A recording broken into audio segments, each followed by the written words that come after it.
ನಮಸ್ಕಾರ ಎಲ್ಲ ವಿದ್ಯಾರ್ಥಿಗಳಿಗೆ ರಾಘವೇಂದ್ರ ಅಕಾಡೆಮಿ ಯೂಟ್ಯೂಬ್ ಚಾನಲ್ಗೆ ತಮ್ಮೆಲ್ಲರಿಗೂ ಸ್ವಾಗತ. ಇವತ್ತಿನ ವಿಡಿಯೋದಲ್ಲಿ 2025ಕ್ಕೆ ಯಾರ್ಯಾರೆಲ್ಲ PUC ಎಕ್ಸಾಮ್ನ ಬರೀತಾ ಇದ್ದೀರಾ ಅವರಿಗಾಗಿ ಬ್ಲೂ ಪ್ರಿಂಟ್ನ ಬಿಡುಗಡೆ ಮಾಡಿದ್ದಾರೆ. 2025ರ ದ್ವಿತೀಯ PUCಯ ಎಲ್ಲ ವಿಷಯಗಳ ಬ್ಲೂ ಪ್ರಿಂಟ್ನ ಬಿಡುಗಡೆ ಮಾಡಿದ್ದಾರೆ. ವಿಡಿಯೋದಲ್ಲಿ ತಿಳಿಸ್ಕೊಡ್ತಾ ಹೋಗ್ತೇನೆ.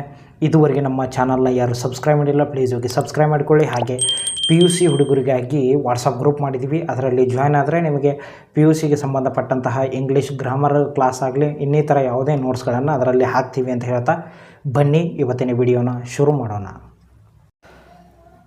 ಒಟ್ಟು ನಿಮಗೆ ಇಂಗ್ಲೀಷ್ನಲ್ಲಿ 14 ಚಾಪ್ಟರ್ಗಳಿದ್ದಾವೆ. ಈ ವರ್ಷ ನಿಮಗೆ 80 ಮಾರ್ಕ್ಸ್ಗೆ ಕ್ವಶನ್ ಪೇಪರ್ ಇರುತ್ತೆ. ಹೌದಾ, ನಿಮಗೆ ಎಕ್ಸಾಮ್ ಇರೋದು 80 ಮಾರ್ಕ್ಸ್ಗೆ. ಇವತ್ತು ನಾನು ಇಂಗ್ಲೀಷ್ ಬ್ಲೂ ಪ್ರಿಂಟ್ನ ಇವತ್ತಿನ ವಿಡಿಯೋದಲ್ಲಿ ನಿಮಗೆ ತಿಳಿಸ್ಕೊಡ್ತಾ ಹೋಗ್ತೇನೆ. ದ್ವಿತೀಯ PUC ಅಥವಾ second PUC English blue print ಇದು. ಒಟ್ಟು 14 ಚಾಪ್ಟರ್ಗಳು. ಆ 14 ಚಾಪ್ಟರ್ಗಳಿಂದ ಎಷ್ಟೆಷ್ಟು ಮಾರ್ಕ್ಸಿಂದ ಎಷ್ಟೆಷ್ಟು ಕ್ವಶನ್ಸ್ಗಳು ಬರ್ತವೆ ಅಂತ ನೋಡ್ತಾ ಹೋಗೋಣ. ಮೊದಲನೆಯದಾಗಿ ರೋಮಿಯೋ ಜೂಲಿಯಟ್. ಆ ರೋಮಿಯೋ ಜೂಲಿಯಟ್ ಪಾಠದಿಂದ ನಮಗೆ ಒಟ್ಟು 3 ಮಾರ್ಕ್ಸ್ಗಳು ಬರ್ತವೆ. ಹೌದಾ, ಒಟ್ಟು 3 ಮಾರ್ಕ್ಸ್ಗಳು. ಯಾವ ಥರ ಅಂದರೆ ಒಂದು ಅಂಕದ ಒಂದು ಪ್ರಶ್ನೆ, ಹಾಗೆ 2 ಅಂಕದ ಒಂದು ಪ್ರಶ್ನೆ. ಇನ್ನು ಎರಡನೇದ್ದು 2 ಆ 2 ಪಾಠದಿಂದ ನಮಗೆ ಒಟ್ಟು 4 ಮಾರ್ಕ್ಸ್ಗಳು ಬರ್ತವೆ. ಹೌದಾ, ಆ 4 ಮಾರ್ಕ್ಸ್ಗಳು ಯಾವ ಥರ ಅಂದರೆ 3 ಅಂಕದ ಒಂದು ಪ್ರಶ್ನೆ ಬರುತ್ತೆ, ಹಾಗೆ 1 ಅಂಕದ ಒಂದು ಪ್ರಶ್ನೆ, 1 ಅಂಕದ ಒಂದು ಪ್ರಶ್ನೆ ಬರುತ್ತೆ. ಇನ್ನು ಆನ್ ಚಿಲ್ಡ್ರನ್, ಮೂರನೆಯ ಪಾಠ ಆನ್ ಚಿಲ್ಡ್ರನ್. ಆ ಆನ್ ಚಿಲ್ಡ್ರನ್ನಿಂದ ನಮಗೆ ಒಟ್ಟು 5 ಮಾರ್ಕ್ಸ್ಗಳು ಬರ್ತವೆ. ಯಾವ ಥರ ಅಂದರೆ 1 ಅಂಕದ ಪ್ರಶ್ನೆ, 4 ಅಂಕದ ಒಂದು ಪ್ರಶ್ನೆ ಬರುತ್ತೆ. ಹೌದಾ, 4 ಅಂಕದ ಪ್ರಶ್ನೆ ಅಂದರೆ ಅದು ಸಮರಿ, ದೊಡ್ಡದು ಲಾಂಗ್ ಸಮರಿನ ಬರೀಬೇಕು. ಅದಾದ ನಂತರ everything I need to now learn the forest. ಈ 4ನೇ ಲೆಸನ್ನಿಂದ ನಮಗೆ ಒಟ್ಟು 4 ಮಾರ್ಕ್ಸ್ಗಳು ಬರ್ತವೆ. ಆ 4 ಮಾರ್ಕ್ಸ್ಗಳಲ್ಲಿ ಒಂದು ಮಾರ್ಕ್ಸಿಂದ ಒಂದು ಕ್ವಶನ್ ಇರುತ್ತೆ, ಹಾಗೆ 3 ಅಂಕದ ಒಂದು ಪ್ರಶ್ನೆ ಇರುತ್ತೆ. ಒಟ್ಟು 4 ಮಾರ್ಕ್ಸ್ಗಳು. ಅದಾದ ನಂತರ ಸನ್ನಿ ಮಾರ್ನಿಂಗ್ ಪಾಠದಿಂದ ನಮಗೆ ಒಟ್ಟು 8 ಅಂಕಗಳು ಬರ್ತವೆ. ಇದು ಇಂಪಾರ್ಟೆಂಟ್ ಆಗುತ್ತೆ, ಯಾಕಂದರೆ ಒಟ್ಟು 8 ಮಾರ್ಕ್ಸ್ಗಳು ನಮಗೆ ಸನ್ನಿ ಮಾರ್ನಿಂಗ್ ಪಾಠದಿಂದ ಬರುತ್ತೆ. 1 ಅಂಕದ ಒಂದು ಪ್ರಶ್ನೆ, 3 ಅಂಕದ ಒಂದು ಪ್ರಶ್ನೆ, 4 ಅಂಕದ ಒಂದು ಪ್ರಶ್ನೆ. ಒಟ್ಟು ನಮಗೆ 8 ಮಾರ್ಕ್ಸ್ಗಳು ಈ ಸನ್ನಿ ಮಾರ್ನಿಂಗ್ ಪಾಠದಿಂದ ಬರುತ್ತೆ. ಒಟ್ಟು ಈ 14 ಚಾಪ್ಟರ್ಗಳಲ್ಲಿ ಜಾಸ್ತಿ ಮಾರ್ಕ್ಸ್ ಬರೋದು ಯಾವುದು ಅಂದರೆ ಇದೇ ಸನ್ನಿ ಮಾರ್ನಿಂಗ್. ಅದನ್ನು ನೀವು ಕಂಪಲ್ಸರಿ ಓದಲೇಬೇಕು. ಅದಾದ ನಂತರ ವೆನ್ ಯು ಆರ್ ಓಲ್ಡ್ ಪಾಠದಿಂದ ನಮಗೆ ಒಟ್ಟು 3 ಮಾರ್ಕ್ಸ್ಗಳು ಬರ್ತಾವಿದ್ದಾವೆ. ಯಾವುದು ಅಂದರೆ ಒಂದು ಅಂಕದ ಒಂದು ಪ್ರಶ್ನೆ, 2 ಅಂಕದ ಒಂದು ಪ್ರಶ್ನೆ, 1 ಅಂಕದ ಒಂದು ಪ್ರಶ್ನೆ ಬರುತ್ತೆ, 2 ಅಂಕದ ಒಂದು ಪ್ರಶ್ನೆ ಬರುತ್ತೆ.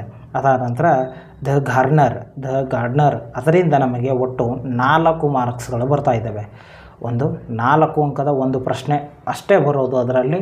ದ ಗಾರ್ಡ್ನರ್ ಪಾಠವನ್ನು ನೀವು ಕಂಪ್ಲೀಟಾಗಿ ಓದ್ಕೊಳ್ಳಿ, ಅದರಲ್ಲಿ 4 ಅಂಕದ ಒಂದು ಪ್ರಶ್ನೆ ಬರುತ್ತೆ.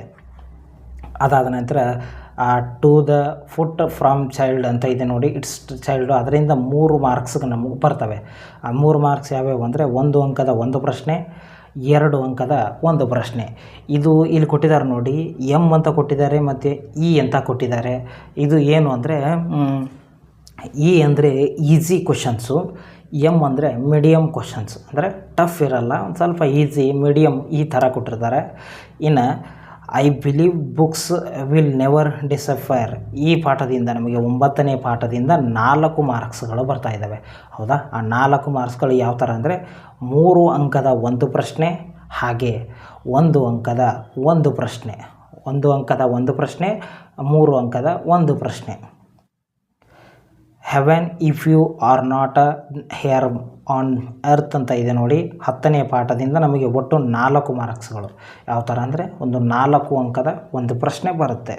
ಇನ್ನು ಜಪಾನ್ ಆ್ಯಂಡ್ ಬ್ರೆಜಿಲ್ ಈ ಪಾಠದಿಂದ ನಮಗೆ 4 ಅಂಕದ ಒಂದು ಪ್ರಶ್ನೆ, 4 ಮಾರ್ಕ್ಸ್ಗಳು ಬರ್ತಾ ಇದ್ದಾವೆ. ಯಾವ ಥರ ಅಂದರೆ 1 ಅಂಕದ ಒಂದು ಪ್ರಶ್ನೆ, 3 ಅಂಕದ ಒಂದು ಪ್ರಶ್ನೆ. ಒಟ್ಟು ಈ ಯಾವುದು 11ನೇ ಪಾಠ ಜಪಾನ್ ಆ್ಯಂಡ್ ಬ್ರೆಜಿಲ್ಲಿಂದ 1 ಅಂಕದ ಒಂದು ಪ್ರಶ್ನೆ, 3 ಅಂಕದ ಒಂದು ಪ್ರಶ್ನೆ. ಒಟ್ಟು 4 ಮಾರ್ಕ್ಸ್ಗಳು ನಮಗೆ ಅದರಿಂದ ಬರ್ತವೆ.